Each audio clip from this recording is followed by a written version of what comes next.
What's up, everybody? Hey, this is Phil from Walmart. Right Lane Trucking coming at you. It is Monday night. I am parked for the night, of course. That's why I'm filming. I guess I'm not always parked for the night when I start filming, so I guess that's not an obvious. But I am parked for the night. I've had a busy day today. When I left you last night, I was in Carson City, at the store in Carson City. So I got up, got going, and got to McCarran. On my way there, I got my dispatch, and it was for Chico and Oroville. If you remember, Saturday when I first started, I had a load that I picked up out of Sacramento, relayed there, and it was Oroville and Yuba City. So I've already been to Oroville once this week. That was my second time. So I got the trailer and got out of there.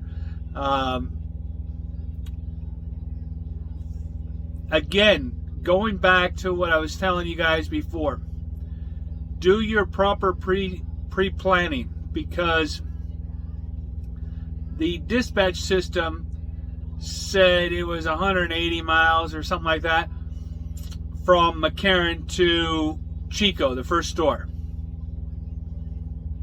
No. It's 215. Yeah. Slightly different.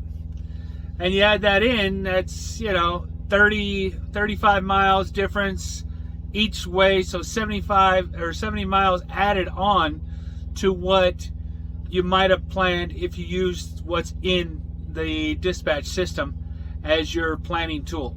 So somebody needs to correct that. I don't know how that calculates as, point A to point B, how that comes up with the 180 miles versus the 215 after you plug it into the actual navigation system. I don't know. I don't know a shorter way that you can get there, to be honest. Now, when I picked up my paperwork, there was some scribbling across the top, and I couldn't, for the life of me, it looked like a doctor had signed it at the top. I don't know what it was, so I had to ask. And after she told me what it says, I guess I could see it, but I still couldn't read it. But what it said is winter routing. And winter routing from McCarran to Chico or to some of the other locations, basically is they're saying don't take I-80 westbound, take 395 and go the back route, like you're going to Redding or you're going to Wairika or you're going to Oregon, or even if you're going to go to Crescent City, you might take that route to get there because of weather coming in. Well, there's no weather today, and the pass was dry except for the melting snow that was obviously melting and water coming out onto the roadway. But there was no weather pattern. It's supposed to hit tomorrow and into Wednesday. So, with that being said, I said, and she handed me a sheet of paper, giving me directions to take the winter routing route. I said, if you want me to go this way, it's going to take a lot longer to get to Chico, because I'm going to go all the way up to Redding and then have to come all the way back down to Chico. And she said, hold on, let me ask a question of her boss. And they came back to me and said, no, you could take your I-80 route that you want to. And I said, thank goodness. I mean, not that I wouldn't have minded the mileage, and I could have easily just said, okay, see ya, and took that route. I wanted to get more activities. So me going all the way there, I might have made it to Oroville, and that's about as far as I would have been able to go, I think. as far as time goes. So that really wasn't going to do it for me. I wanted to get to Chico, and I wanted to get to Oroville, and then get back to McCarran, get another load, and get out of there. And so that's what I was able to do. I was able to get all the way to Chico. Now, I've never delivered to Chico before. I've been to the Chico store. My first trip? I think my first trip to Crescent City, I decided I didn't want to take the 395 route that way, so I went the other way, which is I-80, and then I took 65 to 70 to 99, and basically I ended up overnighting in Chico because I think I'd already done quite a few hours getting there, and then getting back to Chico. I shut down in Chico that night, and then from Chico went up to Crescent City. So I've been to the store before, so I knew where it was, but I've never delivered there. And unfortunately, they were right in the middle of their GM load. And thank goodness they knew that they needed to get me taken care of. So they basically shut down the GM to unload the 12 pallets that I had for them. And of course, right after the first 2 pallets, I mean, it was stuffed to the door. And they got those 2 first pallets out, and the second pallet on the left side, or driver's side, was a double stack, and next to that was a half stack of dog food. So the double stack didn't stay very good. It moved a little bit because it was heavy. It was sodas and stuff like that, and they probably shouldn't have stacked that on top of the other part of it. It is what it is. They had to break it down right there, so that took a little bit longer, but still, overall, they didn't take very long. I mean, they had enough people there, and they got me taken care of. So thank you, Chico store, for boning up and doing what you got to do. All right, so then I took off to Oroville, and they're also in the middle of their GM unload. And the Oroville store has 6 docks. Can you believe that? 6 docks all lined up. So they run the GM and the grocery off the same line. And the guy answers the door. He goes, hey, you're going to do a drop and hook, or can you do a drop and hook? Basically, so that they didn't have to stop doing their GM. And I asked him, I said, well, I haven't looked at that trailer over there that's not on the dock. Is that empty? He goes, it should be. I go, do you have another trailer here on the dock that's empty? If that one is not. And he said, yeah, I got this other one right here. So I'm like, all right. I've got an open dock for groceries, so if anybody else comes for like frozen dairy or meat and produce, they still have a dock to get into. And I left mine there and hooked up to the empty that was parked off to the side. Took my meal and got out of there and got back to McCarran. So when I first left, I sometimes I've been getting just kind of lazy with my ETD. And when I say lazy, I kind of put an estimate in there, and I didn't really calculate it very well. But I make sure that as my day goes, I update that so that I know better when I'm delivering at the stores. Hey, okay, it took me this long to get there. It's going to take me at least that long to get back. And voila, this is what time I'm going to get there now. And you're always going to run into that because you're going to get traffic. You're always going to run into the store is behind.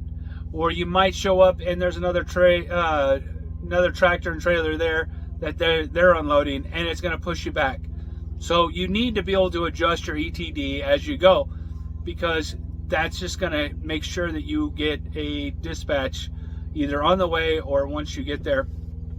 And in this case, I got all the way back to McCarran and still didn't have a dispatch. Parked my trailer, still didn't have a dispatch. Went in, parked the tractor, went in, let them know, hey, I'm here. She's like, well, you got 2 hours and left to drive and 33 on your 70. And I said, yep. And I was spot on. I mean, I was spot on. And if they would have gotten me out of there right away, or if I would have had a dispatch, I would have been out of there with 2 hours to go and 33 hours left. I was spot on my ETD, which kind of shocked me too, guys. But I didn't get out of there in the 2 hours because I had to wait for them to send it, give me the paperwork. I had to go fuel the tractor. I had to find the trailer. I had to pre-trip the trailer and then weigh the trailer and then get out of there. So I ended up leaving with an hour and a half left on my drive time and my 14. So, do I want to push all the way to Nyack, or do I want to just get on road and get out of here and go as far as I want to, really? I could have went to Truckee, parked up there. I thought about it because I just don't know when the storm's coming. I'm hearing later in the day on Tuesday and into Wednesday. So tomorrow morning should be fine, but we'll see. And so I got to Boomtown. I figured I'd get to Boomtown. And really, I just wanted to get to Boomtown. You know why? Because I wanted to push my mileage over 500 today. I was at 487 while I was there in McCarran, and I could have shut down. I could have said, all right, I'm done, and called it a night and just packed up and went to bed. But I wanted to get out of there, get another activity, which is the hook, and then depart and get to Boomtown. That way I'm at least 35 miles closer to the hill. And so when I wake up in the morning, I've already got it ready to go. I just got to do another pre-trip and then get on road and get out of here, rather than try to get up, find my trailer, get my paperwork, get coffee, whatever, and then get out of there. This way I'm just going to get up and get going and get over the hill in short order. So the load I have is Citrus Heights and West Sac, both stores I've been to before. Shouldn't be too bad of a day. But so I ended up with 8 activities, 1 layover, 2 meals, and a 520 mile day, which is pretty darn good. It was a little short of the 400 goal that I wanted. It was $396 dollar-wise, but I'll take it. I'll take it because Saturday was just over 400, so I'm still on a $400 average per day for the 3 days. Just over $1,200 in the 3 days. So not a bad start to the week, and it's Wednesday, so I still got 2 more days, and we'll see where they send me tomorrow, because the dispatch right now only has me going to the second store, and that's it. So we'll see where they send me. They might send me up to Red Bluff. They might send me, I don't know where. Well, we'll see. We'll see. All right, so the title says what I don't like about working and driving for Walmart.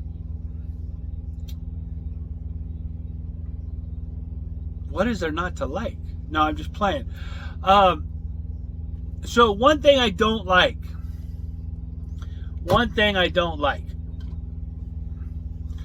This thing. It's not that I don't like using a log. That's not it. This is a source of my frustrations sometimes. It doesn't work as fast as I want it to. And I don't know what that is, if it's just my impatience, but you're trying to do something, you're trying to arrive, and it doesn't go through. The connectivity is what I'm trying to get at, is it doesn't always connect well. Give you a point right now. It took me about 10 minutes, maybe even 15 almost, to clock out for today. Now, the log part works pretty good. Connected, not connected, it works. And what happens is when it does reconnect, it'll send the information it's stored in that app. The dispatch system, which is really your time clock, is the one that gives you the most spinning wheel of death that seems to take forever. And I'm exaggerating, because it doesn't take a lot of time, but it reminds me of dial-up back in the day, where that thing just keeps rotating and rotating and rotating and rotating. You're like, oh my God, I just wanted to get on and check my email. But it just wouldn't take. And so that happens like when you're at the gate and you're trying to just go on to yard move, arrive real quick, but you don't have a lot of time at the gate, because they're going to come out, get your paperwork, check your trailer, check your tractor, check you for any COVID symptoms, then tell you to pull up. Well, you don't have a lot of time unless there's a line of trucks to get in. And then if you are taking the time, then they're saying, let's go, let's go, let's go. They're trying to push you through the gate so that you're not holding up anybody else. Yeah. That's one of the things I don't like. That's just kind of the frustration of the system. So if our dispatch system can be, the app that we use can have better connectivity or work a little bit faster, that would be great. Because I'm losing, and don't get me wrong, it's not a lot of time, but anywhere in a given day, I might be losing 5 to 10 minutes a day punching in and waiting for that thing to go. Doesn't seem like a lot, but then you go for 5 days, that could easily equal an hour of time that this spinning wheel of death is going around, and you're waiting for your dispatch to pop up, or you're waiting for it to accept the fact that you're arriving or departing, or you're trying to enter your ETD. Every time you do something, you get that spinning wheel of death. And sometimes when you're in the yard somewhere, it won't work at all. You have to drive somewhere else in the yard to get that connectivity. So if there's a way for it to connect to store it in there without having to connect all the time and then send it later like the logbook part does, then that'd be great. What else? I honestly, guys, only what I saw last night and the night before, Saturday and Sunday nights, where my dispatch isn't in my board. I'm being picky. My dispatch isn't in my board. I'm here. I had a good ETD. Give me the dispatch.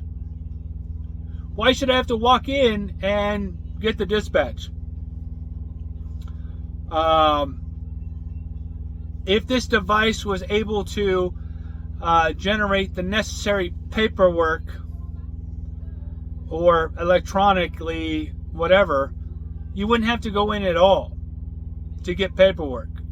And you could be more like a parcel delivery company where you get to the store and there's a spot for the associate to just electronically sign your tablet as they receive the load. That would be a cool idea. That way we get rid of the papers. But, that's picky. That's me having to get out of the tractor, go in, come back out, and then go get my trailer. it's just time that we could be using if we didn't have to go in. Now, you use that time to use the restroom, you use that time to do other things. Again, it's ticky-tack, but other than that, I have no problem working at Walmart. I think Walmart treats the drivers well, and even to the fact I just got done eating dinner that I picked up this morning when I got to the yard and went in to get my paperwork. They had Boston Market for us. Yeah, Boston Market. You could either choose from a turkey plate or you could choose from a ham plate. Then they had stuffing. Each of them had mashed potatoes and macaroni and cheese. And then, hey, don't forget your pie, she says. So I went over, grabbed a piece of pie. Apple pie, they had pecan pie. I choose apple pie. I'm not a big pecan pie kind of guy. But, so that could be a pro or a con. Like, hey, we're truckers. Do we really need to eat a whole bunch all the time? But again, I saved it for dinner rather than eating it for breakfast. And just put it in the refrigerator and ate it later. So, again, what's not to like? They take care of their drivers. They feed the driver. And it's not the first time. Other nights I've gone in, they've had pizza. They've had burgers. They had, especially during the summer, they had all kinds of food that they were giving almost every day, it seemed like. Driver Appreciation Week, they take care of the drivers. Every week we had free food. So, I don't know. I mean, what's not to like? I haven't received it. It'll Thursday or Wednesday or Thursday is when we get paid, depending on our banks. It's officially Thursday is the payday, but you could see your paycheck. And I called my wife, and her and I were talking. I said, "Hey, I got my Christmas bonus," and everybody's gonna be like, "You got a Christmas bonus?" No. It's just a driver retention bonus that they gave out. They gave out part of it, I don't know, 4 or 5 months ago, and then advised us when they gave us that the remaining of it would come in December, and it's on the check. Don't have to question it. It's there. So I gotta hand it to them on that. They follow through on what they tell you they're gonna do, and it was on the check. So I call it my Christmas bonus because I didn't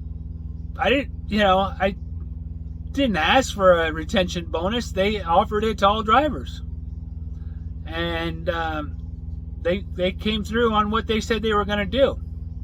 So again, my little bit of things that I might get a little frustrated with here are very small as opposed to the freedom. I mean, like I said, I could have shut down in McCarran. Nobody said, "Hey, Phil, take this load and get out of here. You got 2 hours left, get on the road and go." Nobody said that. I could have shut down. I chose to shut down at Boomtown. That's where I chose to shut down. Not that I'm a gambler. I'm not going to go in and gamble. But this is where I wanted to get to. And I had the time to do it. And I got a load. And I got out of there. They could have easily said, "We're all out of loads." And go ahead and shut down. And I would have had to shut down there. But they didn't. And they had a load. And I got the load. And I got out of there. So again, if you're thinking about Walmart and you're on the fence, I'm hoping this is helping you guys. But there's not a lot to dislike here. Newer equipment, plenty of trailers. Aside from when I come in on my go out day and there might be a little bit of an issue finding a trailer at that particular location in Sacramento. It doesn't happen usually at, say, a DC where there's all kinds of trailers. My previous company, love them or hate them, unfortunately, there was a lot of leasing of equipment from either Kenworth or Penske or Premier for trailers, McKinney, Swift. We during peak season, it was a joke because you would see more leased equipment than you saw the company equipment. And then it was, where is the good empties? Where are, it was very difficult to locate because they were turning and burning so much. And the guys going out and getting the customer pickups, the CPUs, had a hard time finding equipment. We don't have that problem here. And if a piece of equipment is out of service, you get another piece of equipment, like right away. I mean, they'll go, they have a spare allotment, I guess, at each DC for those events. Tractors need to go in the shop for maintenance, for preventive maintenance, for annual inspections. They have backups for that. So they take care of the operation. Even though they'll say Walmart is not a trucking company, they do a damn good job taking care of the drivers and a damn good job taking care of the equipment and making sure we have plenty of it. So hats off to Walmart. And that's it, guys. All right. Hey, it's my Monday night, 2 more nights, and then off for Christmas. So I'll talk to you guys for 2 more nights, and then I'll see you back on Sunday. All right, guys. Talk to you later. Bye.